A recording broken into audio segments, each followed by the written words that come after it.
자, 하나님의 말씀 히브리서 11장 28절입니다.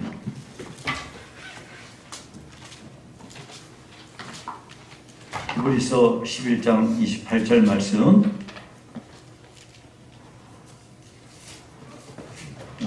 한 절입니다. 자, 한 절이니까 다 같이 합독하겠습니다.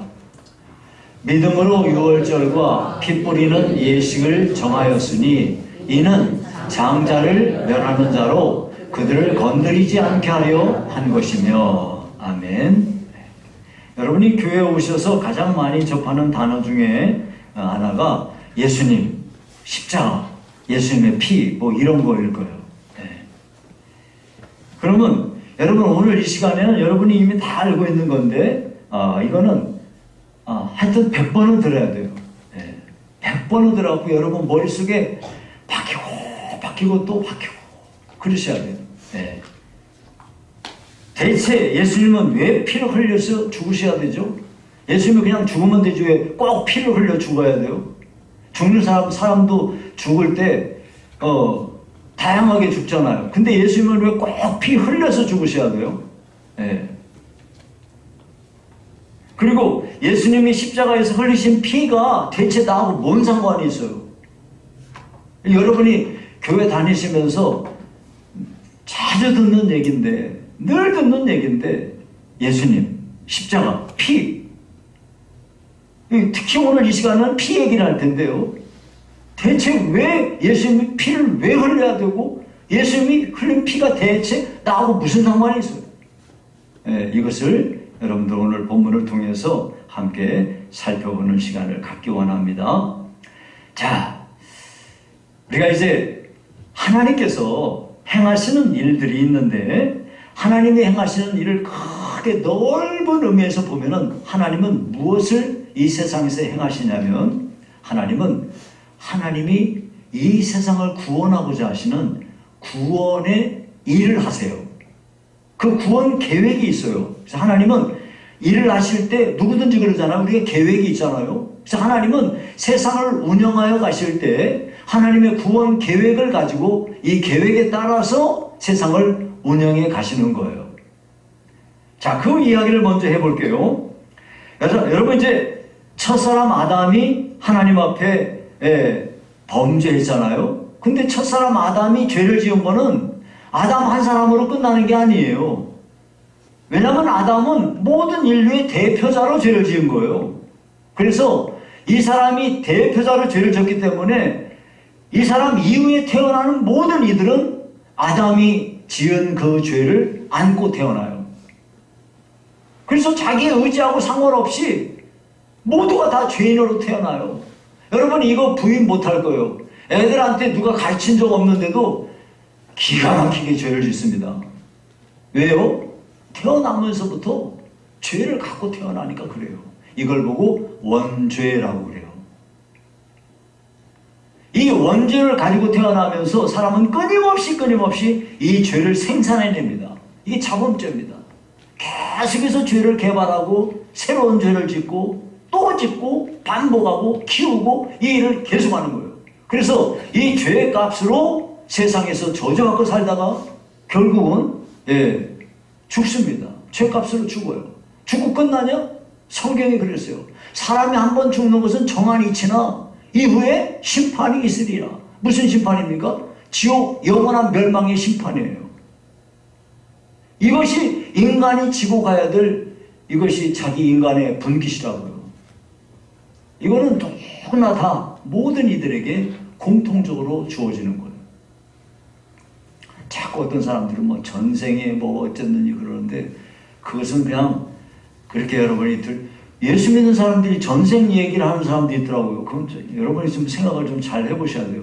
우리 전생이라는 거 없어요. 하나님은 우리에게 딱 한 번 준 기회고 다음에 안 태어나요. 내가 다음에 다시 태어나면 다음에 안 태어나요. 그런 얘기 할 필요 없어요. 그런 건 없어요. 예. 왜 쓸데없는 얘기를 왜 하고 하나님께 죄 짓는 말 하는 거예요, 그거. 죽으면 그냥 그걸로 다시 나한테 기회가 없어요. 영원히 기회가 없다니까요. 그래서 하나님은 이러한 죄인을 구원하기 위해서 하나님이 구원 계획을 세우신 거예요.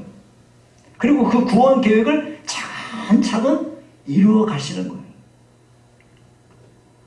자, 그래서 하나님께서 죄 지은 아담을 에덴 동산에서 내쫓을 때 가죽 옷을 지어 입혔다 그랬어요. 여러분, 가죽 옷은 어떻게 해서 나와요? 동물을 죽여야 거기서 가죽을 얻는 거예요. 짐승이 피 흘리고 죽어야 가죽을 얻을 수 있다고요. 예. 그 가죽 옷을 지어 입혔다는 것은 무엇을 이야기합니까?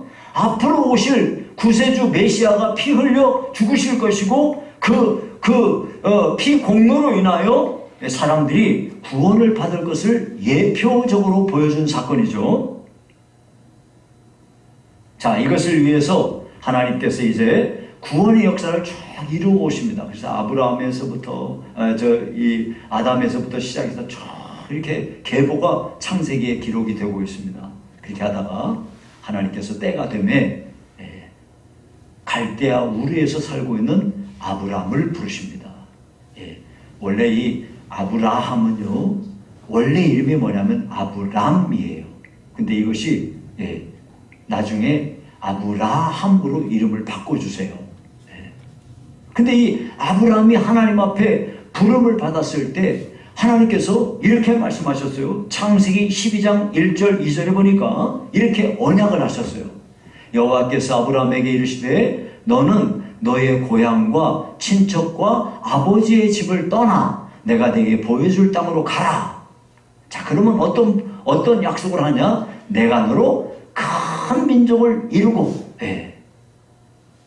그 다음에 큰 민족을 이루고 내게 복을 주어 내 이름을 창대하게 하게 할 것이다. 그리고 너는 복이 될지라. 너는 복을 사람들에게 선사하는 복의 통로가 되게 하겠다. 그리고 뒤에서 쫙 이어져 나오는 말이 이 땅을 너와 네 후손에게 주겠다는 약속까지 하나님이 하시는 거예요.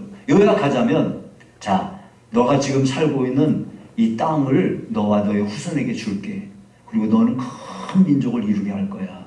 그리고 너는 복이 될 거야. 복의 통로가 되게 할 거야. 이런 약속을 하나님께서 이제 아브라함에게 하신 겁니다. 이 아브라함에게 주신 약속은 그의 아들 이삭에게 계승되었고 그의 아들 야곱에게 계승이 되었습니다.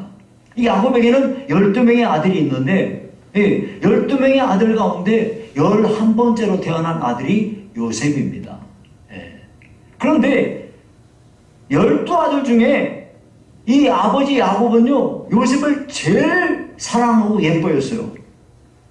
왜 그러지? 장남이었는데, 이유가 있어요. 그 요셉은 누구냐면, 이 야곱이 가장 사랑한 자기 아내가 있어요. 그게 라헬인데요. 그 라헬이 그냥 낮게 낳은 아들이에요. 정말 땅에도 놓고 기르고 싶지 않은 너무 귀한 아들이에요. 그래가지고 이 아들을 너무나 사랑했는데 그러다 보니까 이 편애가 다른 이복 형제들한테 다 보고서 너무 화를 내면서 이제 급기야 이 요셉은 그냥 노예로 팔리게 됩니다. 애굽의 노예로 팔려갔는데 하필 어디로 팔려갔냐면 그 애굽의 왕 바로가 있는데 애굽의 왕 바로와 그의 가족들을 그 신분을 전부 호위하고 지켜주는 이 북한어로 말하면 호위사령부, 우리나라로 말하면 경호실장 이 정도 되는 아주 그냥 높은 고위직에 있는 이 보디발이라는 사람의 그 집안에 노예로 들어간 거야. 거기에서 인정을 받아가지고 그 집안의 모든 일을 책임지는 아주 그냥 탑 노예가 된 거야. 말이 노예지 이 요셉은 아주 그냥 굉장히 높은 직위에 오른 거죠. 그런데 억울하게 누명 쓰고 감옥에 들어갑니다. 근데 이 감옥은 왕에게 죄를 지은 특별한 이 정치범들만 들어가는 이 감옥이에요. 이 감옥에 요셉이 들어가 있는데 어느 날 왕의 최측근 2명이 이 감옥에 들어옵니다. 그 사람들이 한날에 꿈을 꿨는데 이 꿈을 요셉이 해석을 해줬어요. 그 꿈대로 실현이 됐습니다. 이것이 계기가 돼가지고 나중에 애굽의 왕 바로가 꿈을 꿨는데 아무도 해석을 못하는 거야.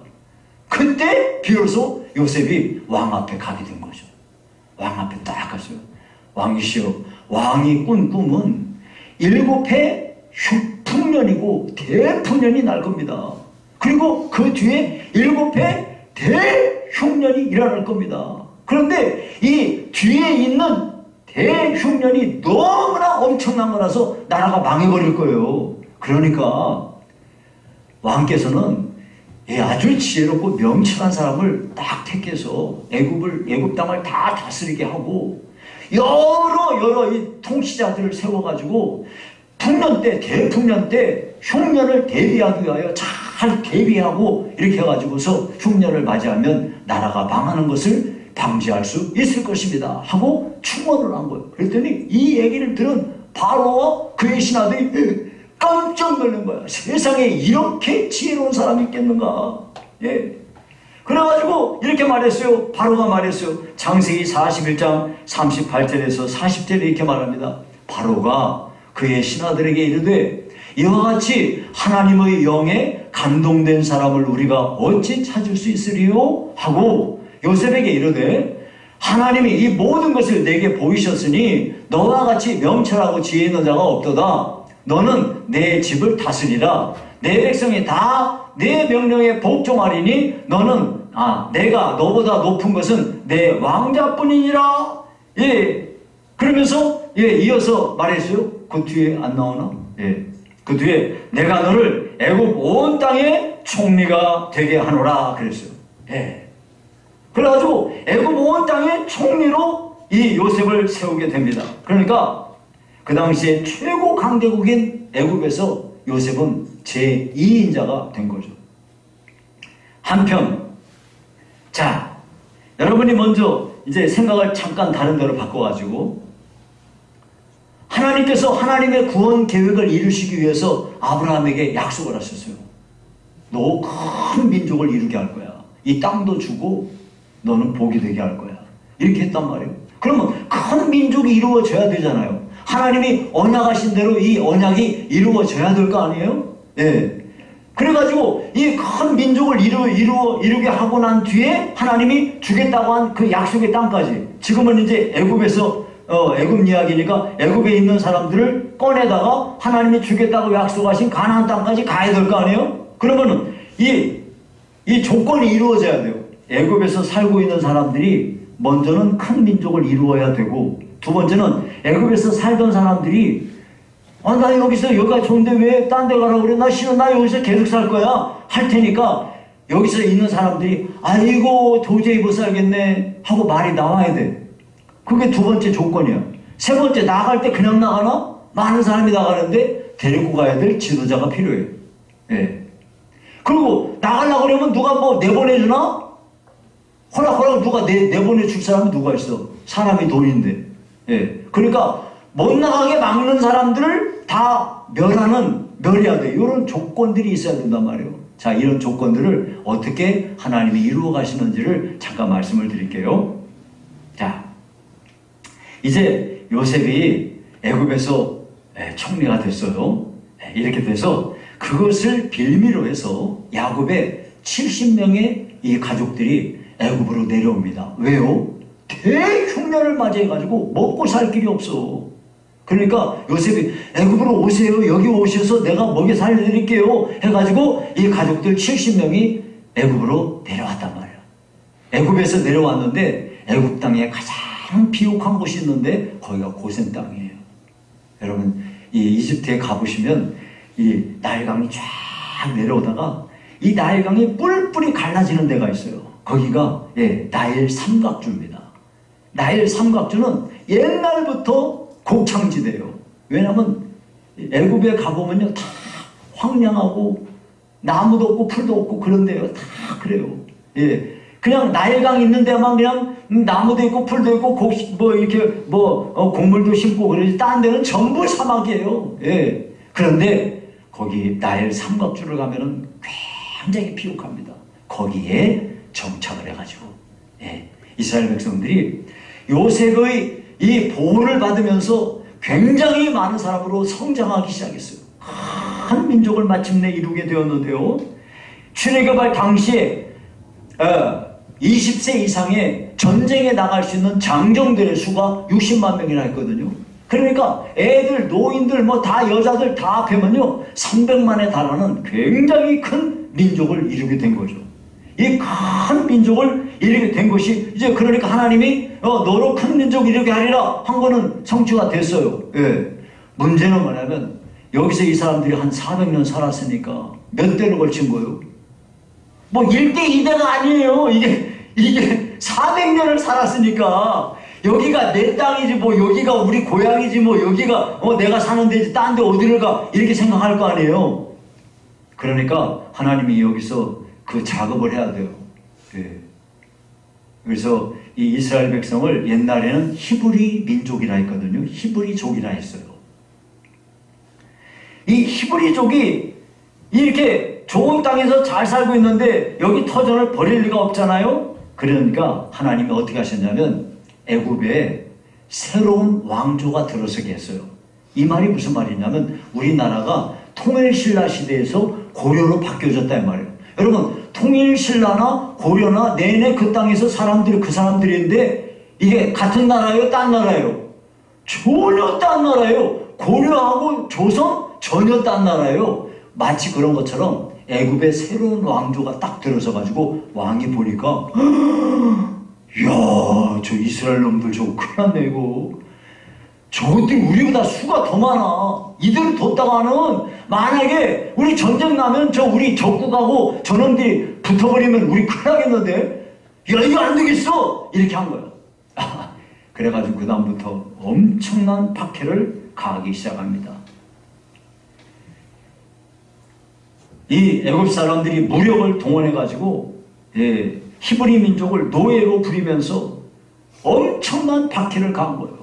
그래가지고 어떻게든지 출산을 막아버리려고 애를 썼습니다. 그러다가 급기야 산의 아이가 태어나면 나일강에 던져버려라 하는 이런 막말까지 나오게 된 거죠.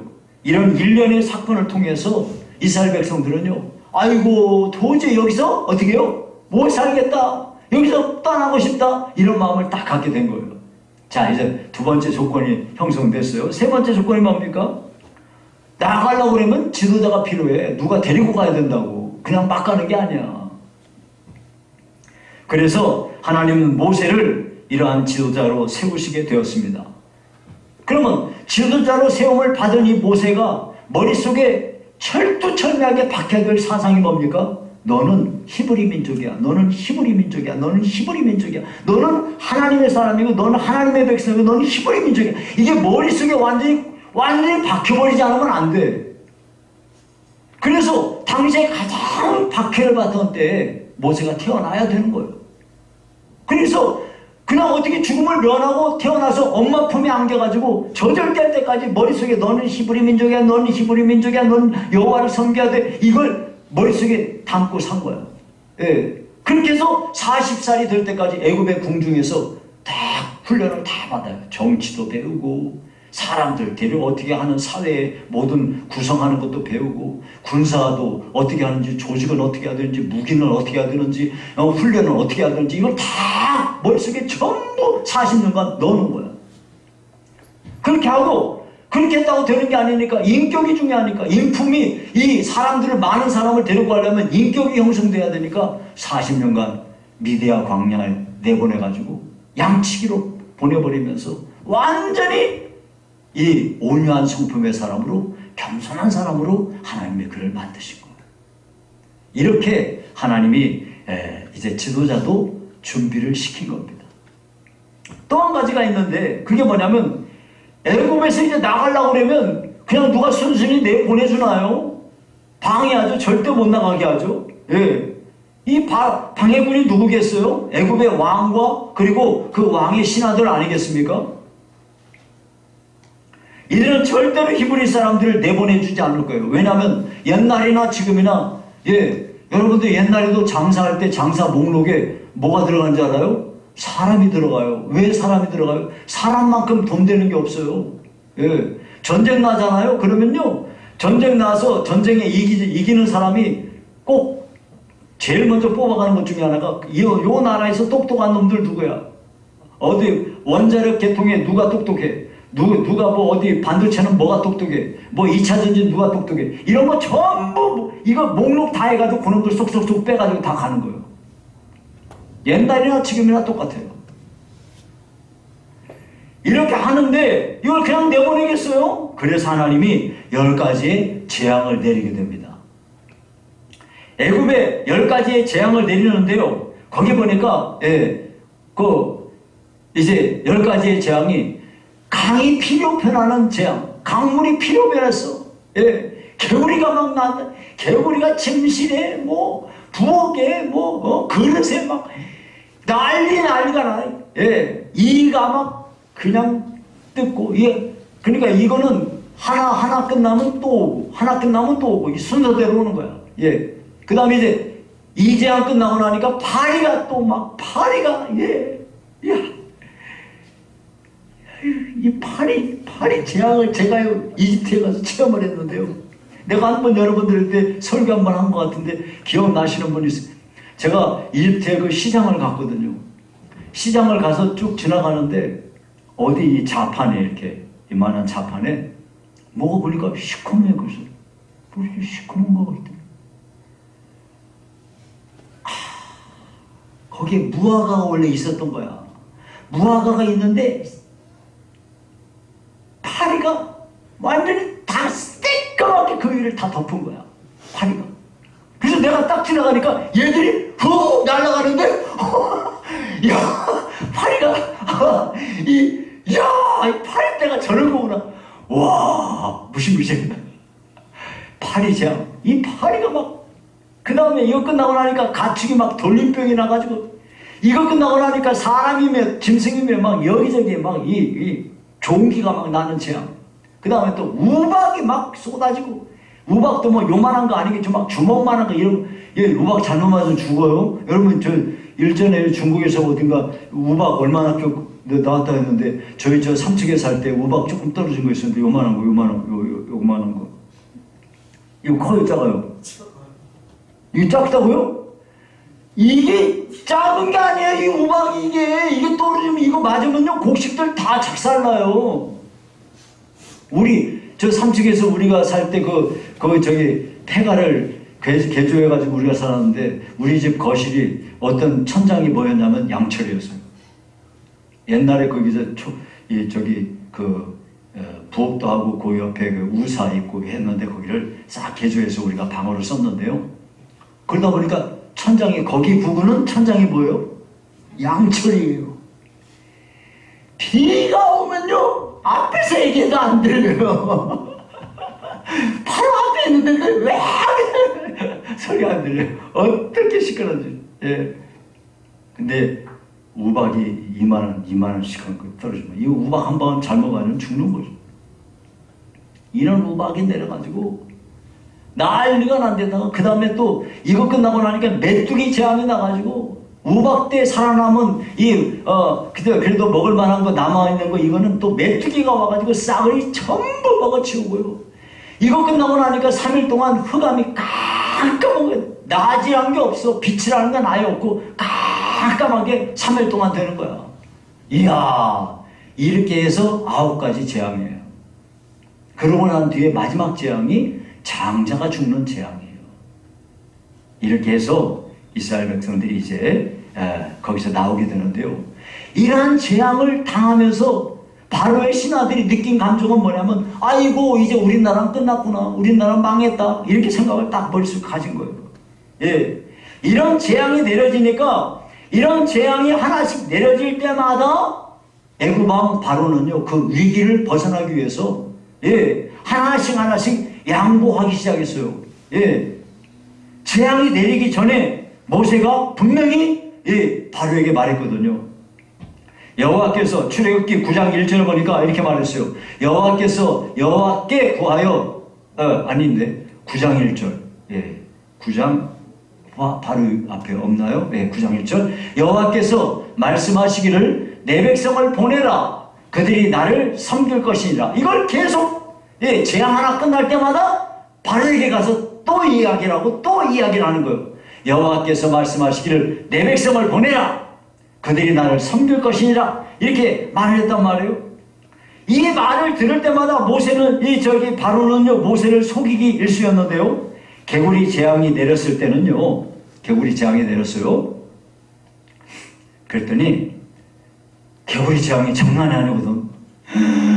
막 아무데나 개구리가 있는 거야. 여러분, 개구리 그냥 막 어떤 애들은 개구리 보고 재밌다고 귀엽다고 쫓아다니더라고요. 개구리가 막 다 있어봐. 침실에도 있고 막 밥그릇상에도 나오고 막 해봐. 그러니까 이 바로가 모세를 불러다가 말했어요. 여호와께 구하여 나와 내 백성에게서 개구리를 떠나게 하라. 내가 이 백성을 보내리니. 그랬어요. 보내겠다고 약속했죠? 예, 근데 막상 개구리가 없어지자 바로는 마음을 강팍하게 하고 다시 언제 그랬냐? 하고 말을 뒤집어 버렸어요. 이어서 파리재앙이 내렸습니다. 그랬더니 파리재앙 때문에 못 살겠잖아요. 그러니까 거기 출애굽기 8장 28절에 내가 너희를 보내리니 너희가 너희의 하나님 여호와께 광야에서 제사를 드릴 것이나 너무 멀리는 가지 말라고 그랬어요. 그래 나가긴 나가는데 광야에서 드려. 근데 멀리는 가지 마. 이렇게 말했단 말이에요.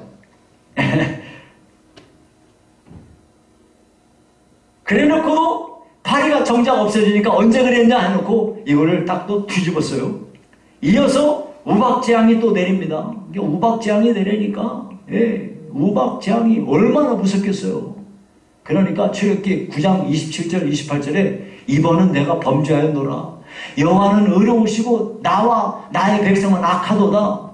여호와께 구하여 이 우레소리와 우박을 그만 그치게 하라. 내가 너희를 보내리니 너희가 다시는 머물지 아니하리라. 이 정도 말했으면 어떨 것 같아요? 아, 이제 진짜 보내는구나 할 것 같죠? 그래가지고 모세가 하나님께 기도했어요. 우박을 그치게 해서요. 우박이 딱 없어지는 순간 언제 그랬냐 하고 바로는 또다시 마음을 강팍하게 했어요. 그러자 모세가 또 와가지고 메뚜기 재앙을, 그러면 이렇게 말을 안 들으면 메뚜기가 당신 나라를 뒤집어버릴 것이오 하고 딱 이렇게 말하니까 바로의 신하들이 그 말을 듣고 바로한테 말했어요. 이들을 보내세요. 왕은 아직도 애굽이 망한 거 모르세요? 빨리 보내버립시다. 그랬어요. 그랬더니 그래, 그러면 어쩔 수 없이 그래 모세랑 아론 데려와라. 그래가지고 모세하고 아론이 왔어요. 그랬더니 이렇게 말했어요. 가서 너희 하나님 여호와를 섬기라. 누구누구 할 거야? 내가 딱 생각해보니까 장정만 가라. 그랬어요. 장정만 가라. 그랬더니 그냥 메뚜기 재앙이 막 쓸어버렸단 말이에요. 그래가지고 메뚜기 재앙이 내리니까 출애굽기 10장 16절 17절에 다시 또 모세랑 아론을 불러다가 말했어요. 내가 너희의 하나님 여호와와 너희에게 죄를 지었으니 바라건대 이번만 나의 죄를 용서하고 너희의 하나님 여호와께 구하여 이 죽음만은 내게서 떠나게 하라. 이 정도 됐으면 보낼 것 같아요? 안 보낼 것 같아요? 보낼 것 같잖아요. 이 정도까지 했으면.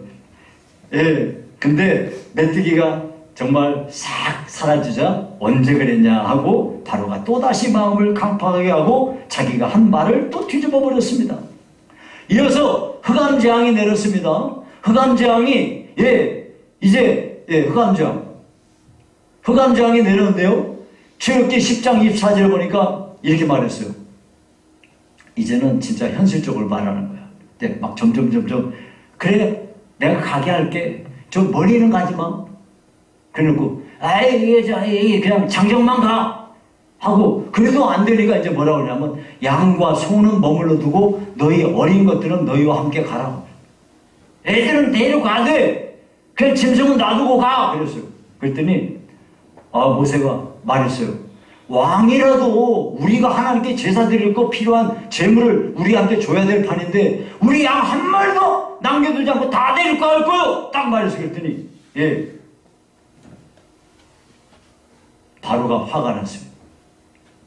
뭐라고? 당장 내 앞에서 꺼져라 이놈. 다시 내 눈에 보였다가 넌 죽을 줄 알아. 그랬습니다. 그래가지고 이제 마지막 10번째 재앙이 내려지게 됩니다. 자, 그래서 이제 유월절 얘기를 여러분들에게 할 건데요.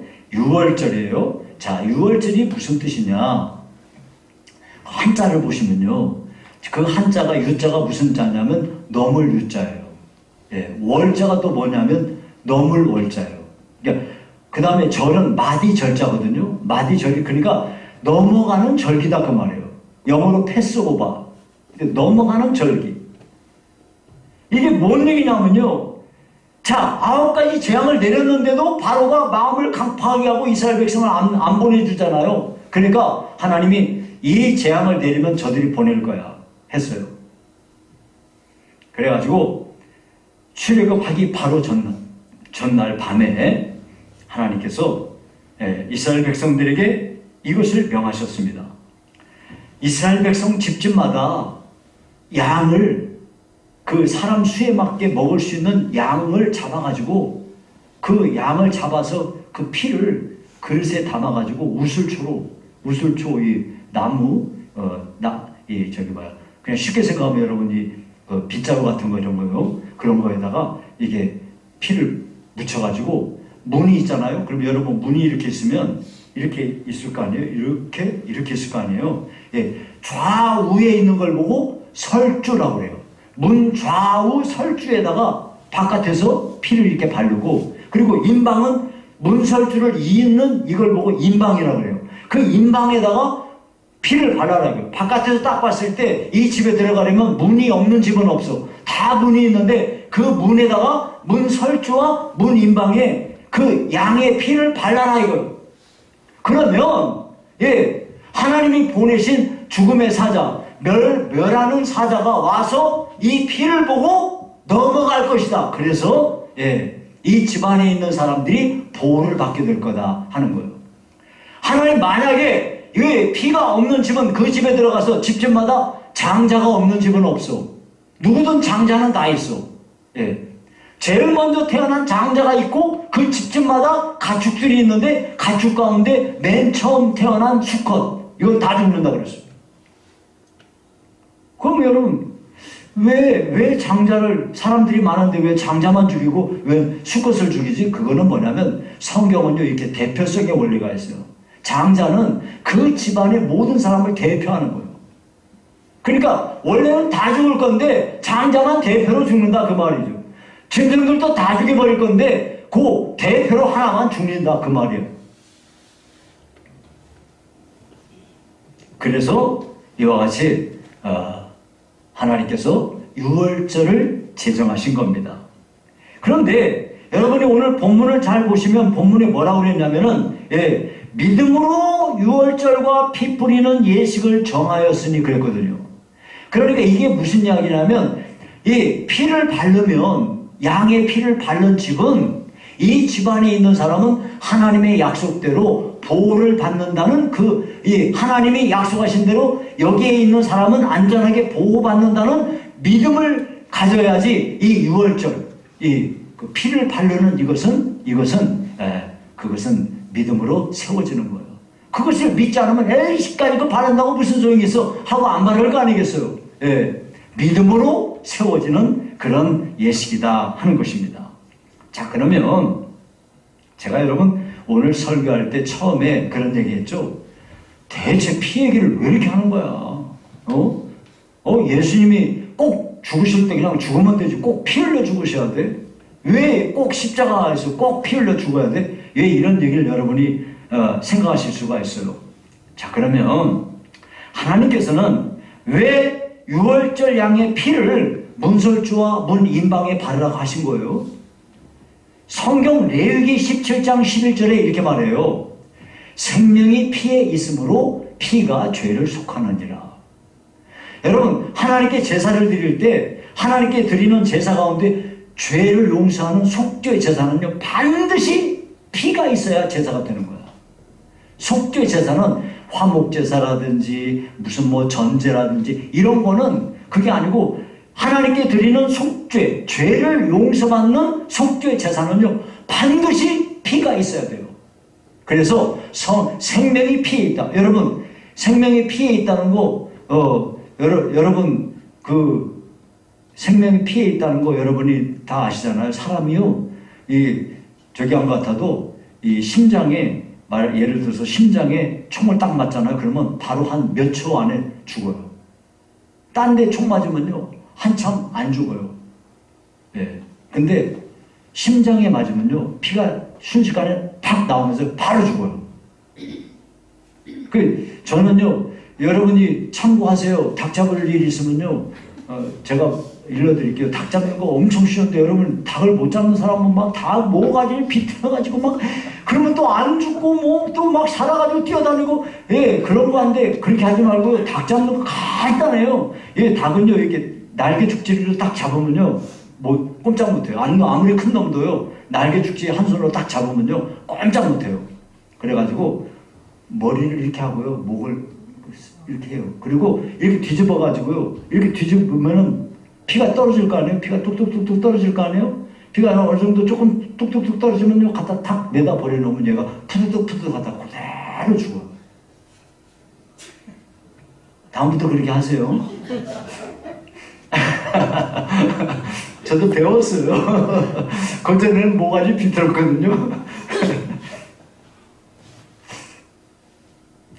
근데 제가 지금 말씀드린 대로 피 흘리면요 그냥 죽어요. 예, 생명이 피에 있으니 피가 죄를 속하는 거예요.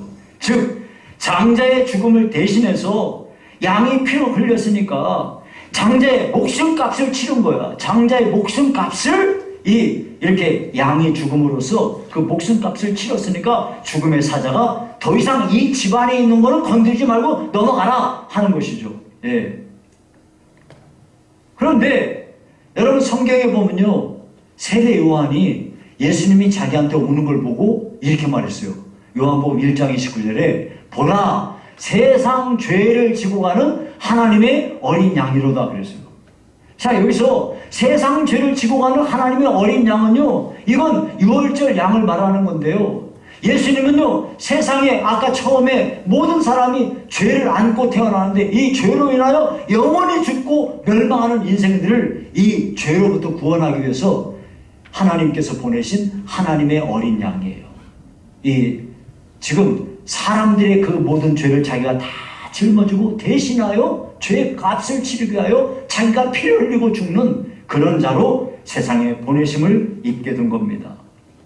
그러니까 예수님은 죄로 인해서 멸망할 모든 인생들에게 유일한 소망이 되시는 거죠. 이런 의미에서 유월절 양은요 유월절 양은 예수님을 상징하는 거예요.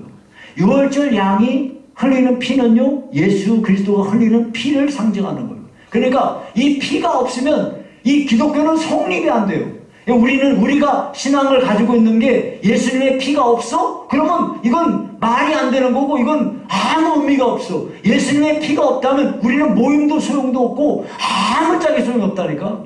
예수님의 피가 생명이야. 예수님의 피를 믿어야 돼. 그럼 예수님의 피를 뭐 믿냐?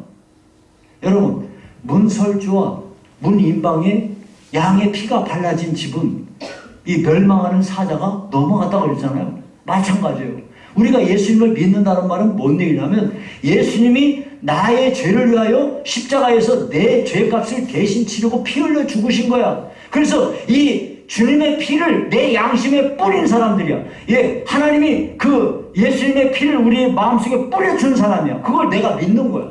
그래서 내 양심에 내 마음의 문설주에 인방에 이 주님의 피가 발라져 있으니까 사탄이 우리를 멸망하고 넘어뜨리려 해도 소용이 없어. 안 돼. 안 되는 거야. 그냥 넘어가는 거야. 예. 예수님이 십자가에서 피를 흘리셔야만 하는 이유를 히브리서 9장 22절은 이렇게 말합니다. 율법을 따라 거의 모든 물건이 피로써 정결하게 되나니 피 흘림이 없은즉 사함이 없느니라. 예수님이 왜 피를 흘려야 되는데요?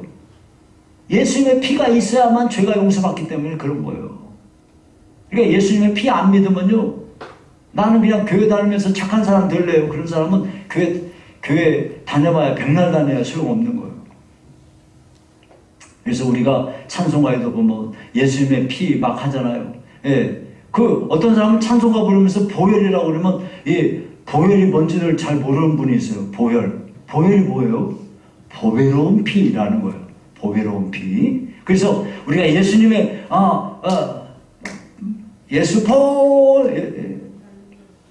그 보혈 찬송이 뭐가 하여튼 되게 많은데, 이 보혈이 나온 이 찬송은 예수님이 보배로운 피를 나를 위하여 흘렸다는 것이, 그게 지금 보혈이라고 말하는 거예요. 그렇기 때문에 우리는 예수님의 십자가를 꼭 붙들고 신앙생활을 해야 되는 거죠. 그런데 여러분, 옛날에는 그러면 짐승 잡아가지고 피 흘렸는데, 옛날에는 피를 흘렸으면 되지 뭐 또 예수님이 왜 피를 흘려야 되나? 여러분, 여기 히브리서 10장 4절에 이렇게 말했거든요. 황소와 염소의 피가 능히 죄를 없이 하지 못함이라.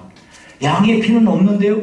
예, 양도 양이나 염소나 그냥 대등한 거예요. 그래서 황소라든지 염소라든지 양이라든지 이런 동물이 피를 흘린 것이, 동물의 피가 사람의 죄를 어떻게 용서하겠어요?